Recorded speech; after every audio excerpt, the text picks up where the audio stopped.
This part of the story absolutely has to be told. What happened to those girls is nothing short of an international crime. One day they're happy with their families, playing with their friends. The biggest problem they got is getting their homework done.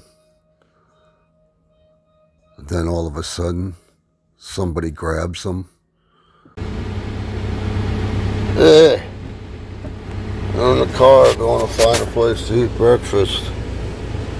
I woke up without a headache this morning. That's a good thing. No headache, no Excedrin.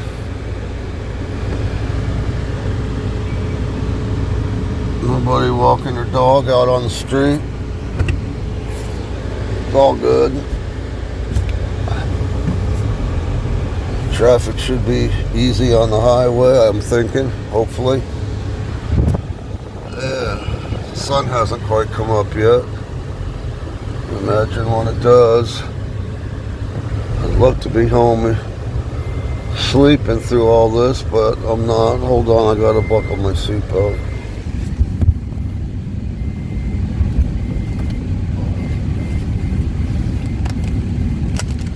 There we go.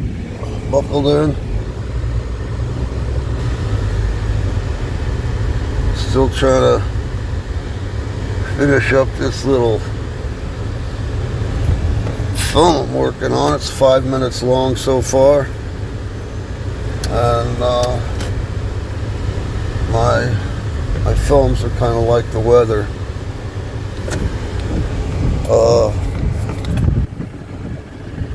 Abstract. Never know what to expect. Never know what I'm going to say. I never know what to say when I click on this phone. Basically, it's about the art that I create and how I try to get something from nothing. The lessons. Never went to art school, so the lessons are lessons that I've gotten just from living. Here we go. The main drag. School should be starting soon.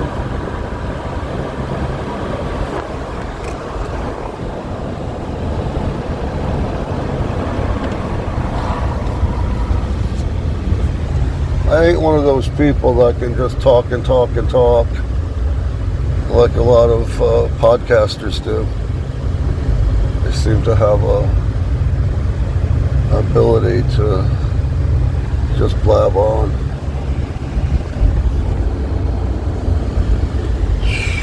Don't have that. There's another person here, maybe, we record the conversation, but I'm not a guy who can just talk into the thin air. And there was war in heaven. Michael and his angels fought against the dragon, and the dragon fought and his angels. And the great dragon was cast out, that old serpent called the devil, and Satan, which he deceiveth the whole world. He was cast out into the earth, and his angels were cast out with him.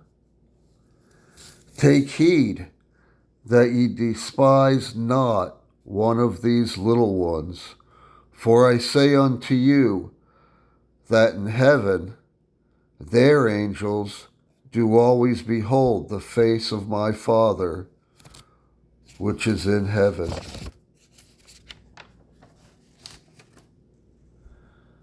Ye are of God, little children, and have overcome them, because greater is he that is in you than he that is in the world. It were better for him that a millstone were hanged about his neck, and he cast into the sea, than that he should offend one of these little ones. Better to be cast into the sea than he should offend one of these little ones. Yet a little sleep, a little slumber, a little folding of the hands to sleep.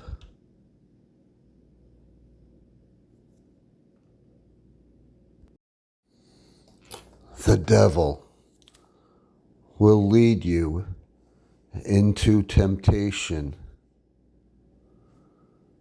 but he will never deliver you from evil.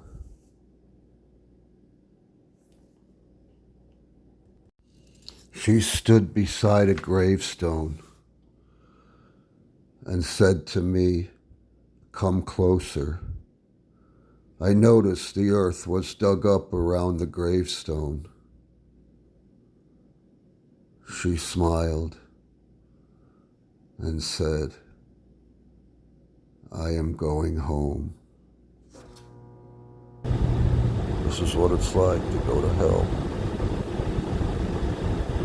This is what it's like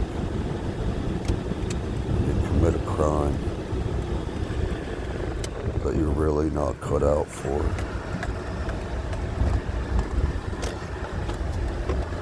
This is what it's like.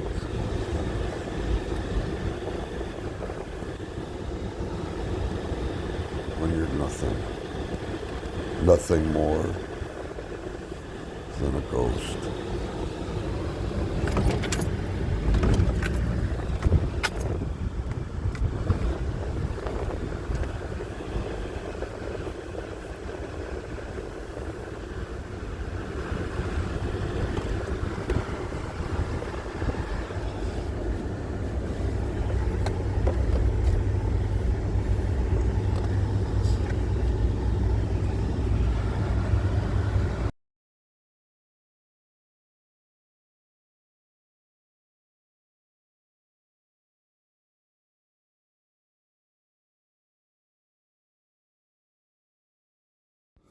The ability to lead one into temptation and then refusing to deliver them from evil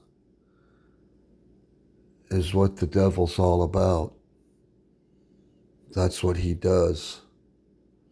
He deceives, and he has deceived the whole world. This is my grandmother's house, where we spent holidays and summer vacations and Sunday dinners. It was filled with things that would fascinate a child. What fascinated me was a picture she had hanging in the hallway, back by her bedroom door. It was a painting that had blue and white splotches of paint on it. I didn't really know what I was looking at. But one day she saw me fascinated with it. And I said, "What is it?" She said, "Those are two birds in a nest." And although I didn't see two birds, from that point on, I just thought,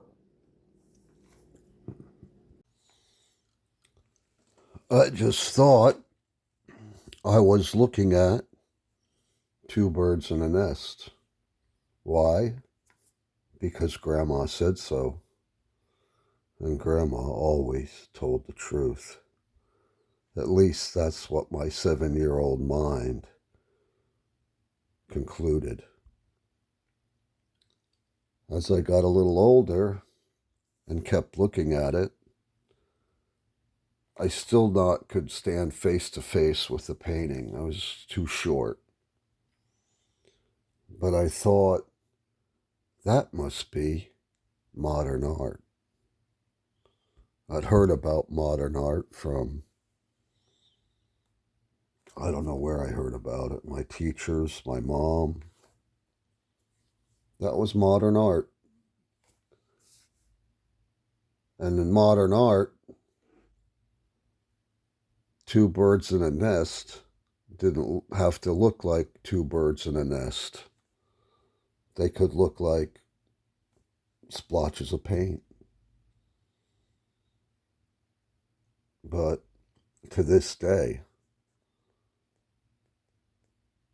I see, when I look at that painting, I see two birds in a nest. And because my grandmother had told me two birds in a nest, I saw two birds in a nest until until I grew a little bit more and was able to come face to face or look at the painting head on. Where I saw in the corner of the painting, my grandmother had written, "This was done by Herb in the second grade." To me, it was always and will always be two birds in a nest. It's the power of suggestion and the power of naming or giving your art a name. It will always be two birds in a nest to me.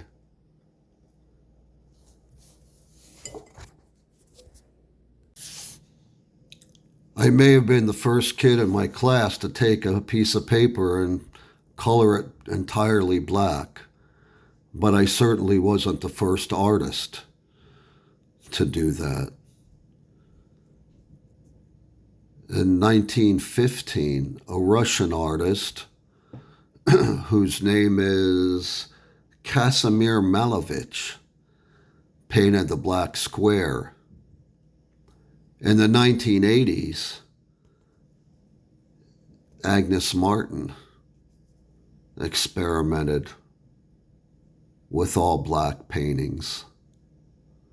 Ad Reinhardt mixed black paint with other colors. In fact, you have to look at an Ad Reinhardt painting for a long time before the other colors start to become visible in his paintings.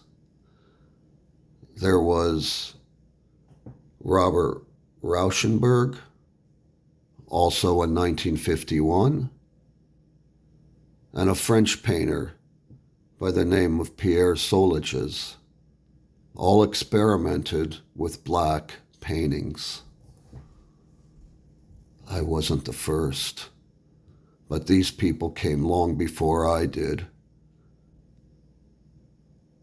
I imagine my teacher had no idea who these people were.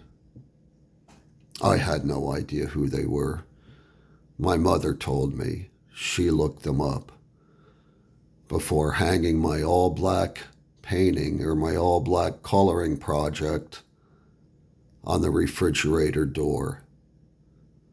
That was my first show. And no higher honor can be had than having your painting displayed on Mom's refrigerator. Every piece of art,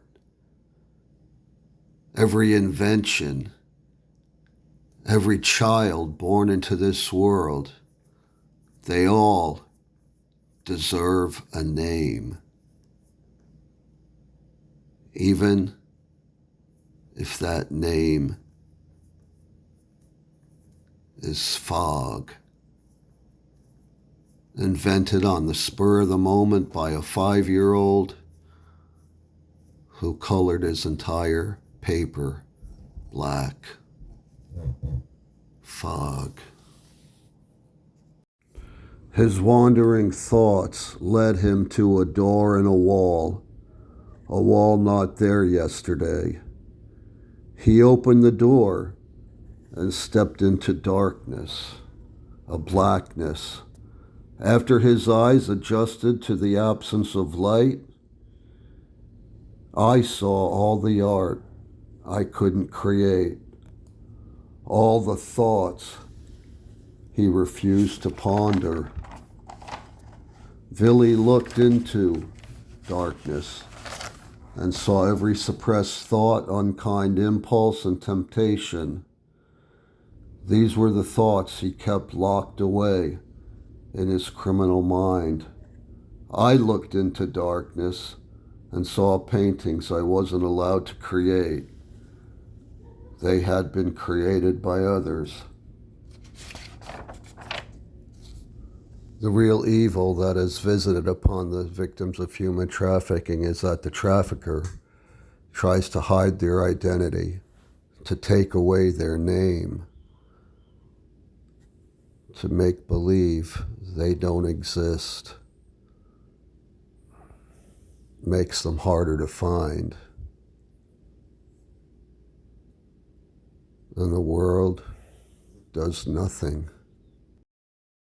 Anya was buried under a gravestone marked for someone else, but she was going home to God who knew her name. She was walking out of a swampy, wet graveyard that had been abandoned, walking, walking, walking toward the light.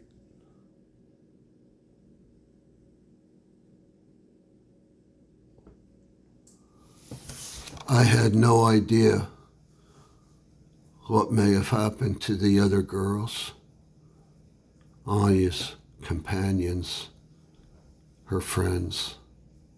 No idea. But to solve this, I would have to walk toward the light as well.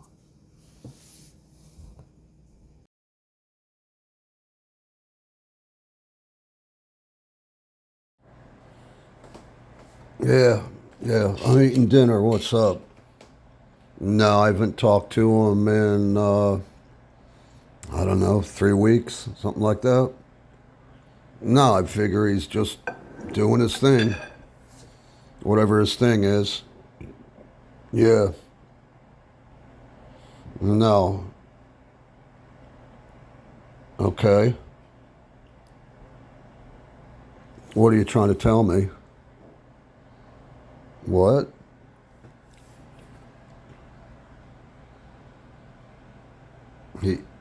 Okay. His car's gone. He's gone. How about his house? Has his house been cleared out?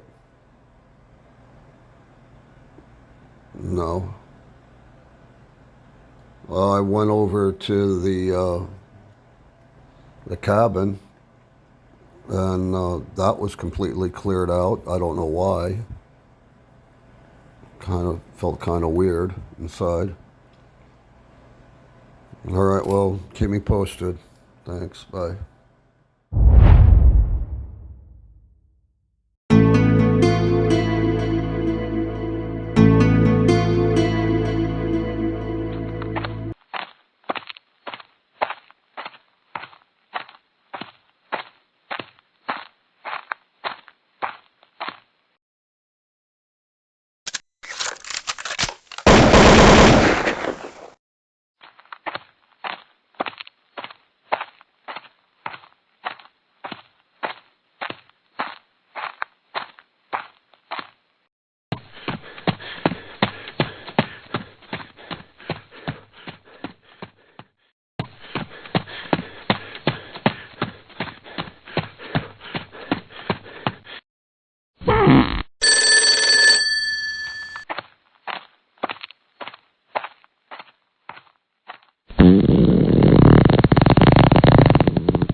more girls the love shack's full of.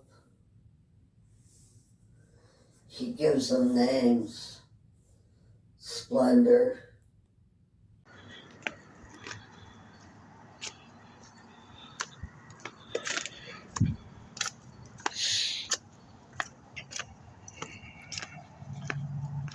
I'm leaving the house now. Yeah. Ghost hunting, I guess. Yep.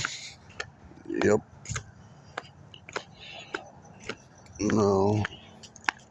Let me get in the car. I'll tell you about it in a minute.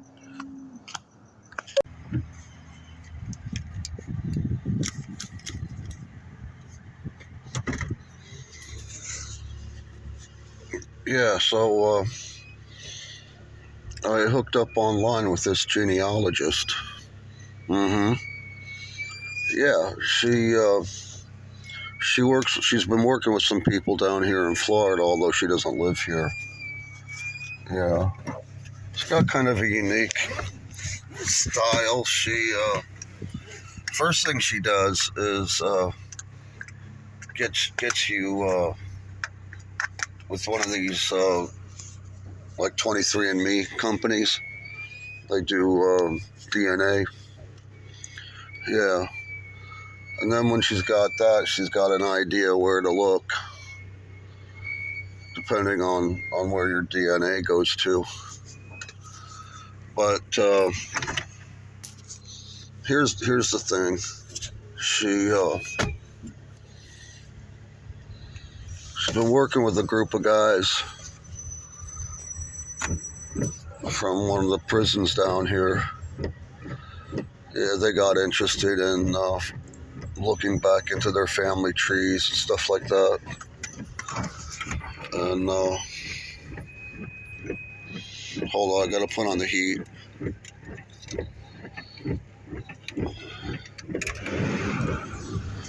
It's a little foggy out this morning. Um, anyway, she's been working with these guys. They want to get back into their family history, stuff like that. And they're kind of unique in that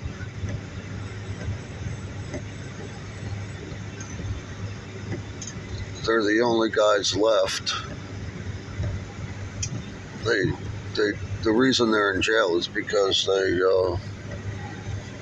pulled a job back in the 80s, right?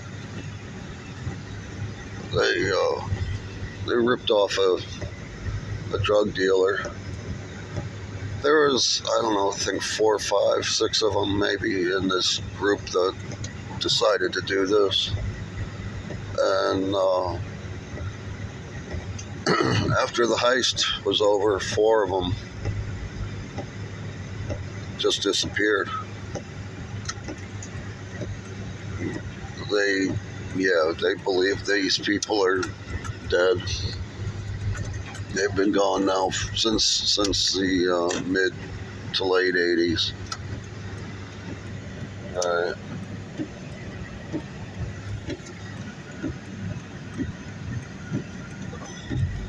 Okay.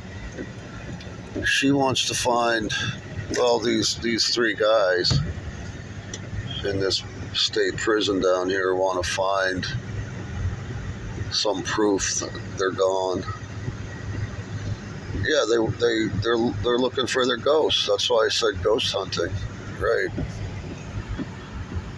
Yeah. I'm headed to Walmart right now. Gotta buy some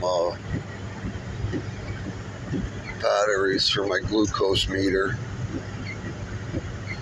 Yeah. Sugar's a ticking time bomb. Right. Okay. I'll talk to you later. Bye.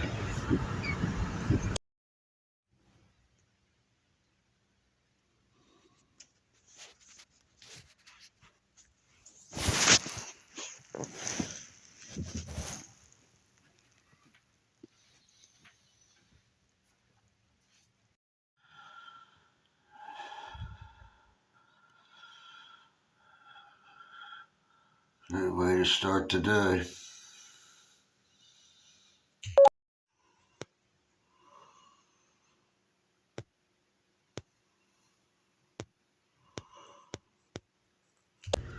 All of whom are in state prison.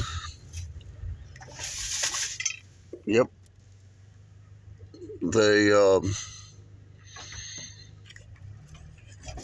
got themselves into trouble back in the 80s when Florida was the wild, wild west. Cocaine was all over the street. They decided to rip off a drug dealer. There's 6 or 7 of them in this gang, in this group of guys. And 3 of them are left, 4 have disappeared. And of course, these 3 are interested in knowing what happened to the 4 who are no longer around. Yeah, they can't account for them. Yep. Well, here's the thing. She does the DNA, she does the genealogy. She looks, where you came from. But these 4 guys have a unique request. They want to know. They want to contact their friends who they think have disappeared. Right, they want to contact the dead. I know. It's not something that I would recommend, but these 3 guys, the ones left over from this ill-fated heist, are 3 very strange guys. Yeah. Right. We got talking about it, and I think that's the next step. Ghost hunting. Yeah.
This is what I woke up to this morning.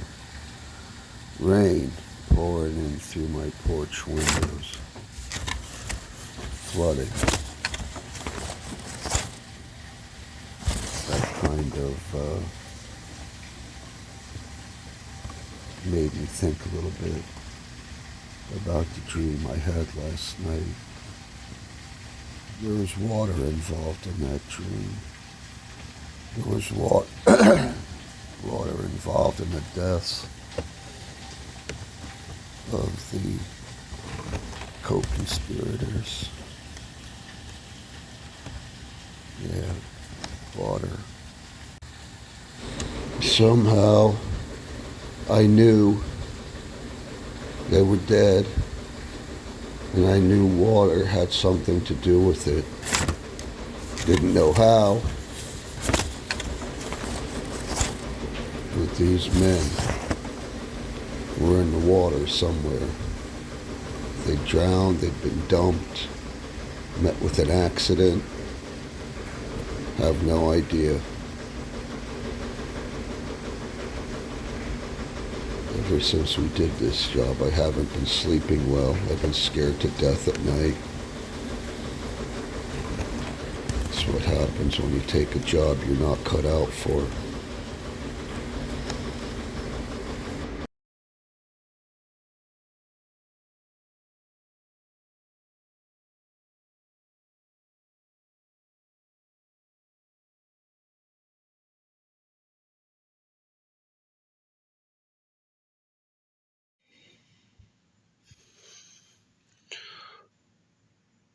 This is how I got involved in criminal activity. Meeting with criminals, feeling at home with them, listening to their plans, agreeing that, okay, not so bad to steal or murder or to take what isn't yours. I was creating art every day, art that wasn't selling, art that was good but didn't seem good enough. I wish that I could paint pretty pictures, good-looking women, handsome men, landscapes one could stare at for hours. But I can't do that. So I paint abstracts, use many different colors. And over the course of 20 years,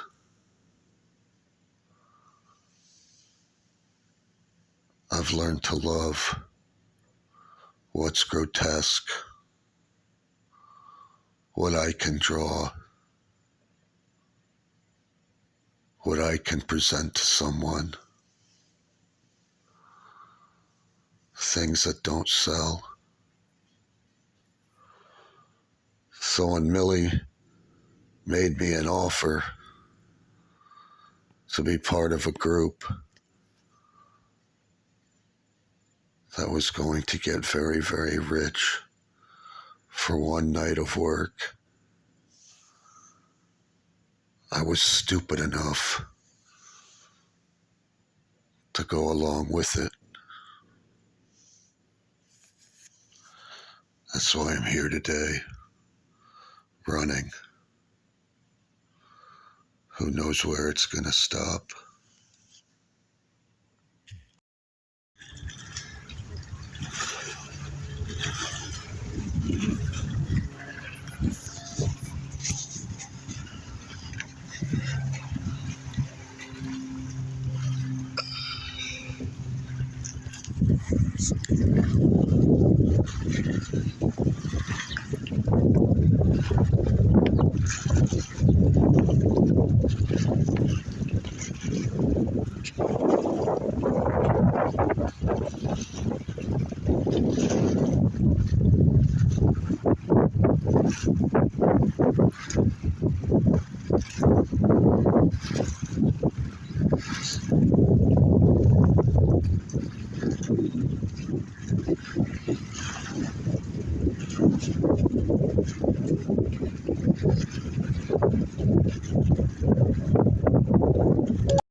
At least not icing. That's true. Our snow.